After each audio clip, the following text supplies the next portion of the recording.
মা মা আমি আপেল খাবো। আপেল? দাঁড়া দেখছি কোথাও খুঁজে পাওয়া যায় নাকি। ও মা, চলো একটু এগিয়ে যাই, তাহলে পেয়ে যাব। মিনু আর তার মা বাজারে আপেল বিক্রেতাকে খোঁজে। কিছু দূর এগিয়ে দেখে এক মহিলা আপেল বিক্রি করছে।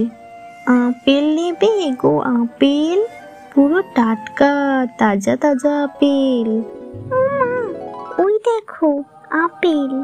তারপর ওরা ওই মহিলার থেকে আপেল কিনে বাড়ি চলে আসে। দুপুরবেলা ভাত খাওয়ার পর মিনুর মা শুয়ে পড়ে, আর মিনু তখন একটা আপেল খায়। আপেল খাওয়ার কিছুক্ষণের মধ্যেই মিনুর শরীরটা ঠিক আপেলের মতোই লাল হয়ে যায়। বিকালে মিনুর মা উঠে দেখে মিনু আপেল খেয়েই চলেছে, আর মিনুর শরীরটা লাল হয়ে গেছে। মিনুকে কতবার ডেকেও সাড়া দিচ্ছে না। মিনু, এই মিনু, মিনু। মিনুর মা কিছুই বুঝতে পারে না কি করবে। এদিকে বিকেল গড়িয়ে সন্ধে নেমে আসে।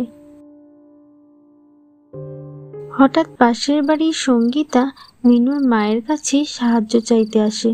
দেখো না মিনুর মা, আমার ছেলেটার শরীরটা কেমন লাল হয়ে গেছে। ওই আপেলওয়ালিটা একটা ডাইনি, ওর আপেল খাওয়ার পরেই এরকম হয়েছে। কি সর্বনাশ! আমার মেয়েও তো আপেল খেয়েছে, আর সত্যি তো ওরও শরীরটা কেমন লাল হয়ে গেছে। এবার কি করা যায় বলো তো?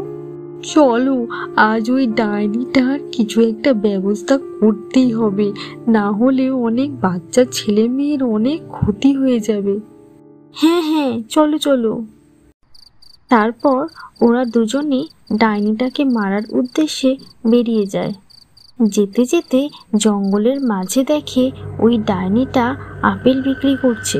সুন্দরী একটা মেয়ে এখন কেমন ডাইনির রূপ ধারণ করেছে।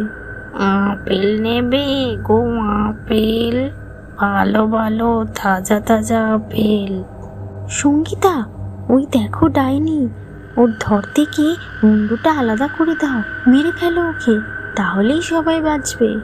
ডাইনির পিছন দিক দিয়ে সঙ্গীতা ডাইনির গলায় এক কোপ বসিয়ে দেয়, আর ডাইনির ধর থেকে মুন্ডুটা আলাদা করে দেয়।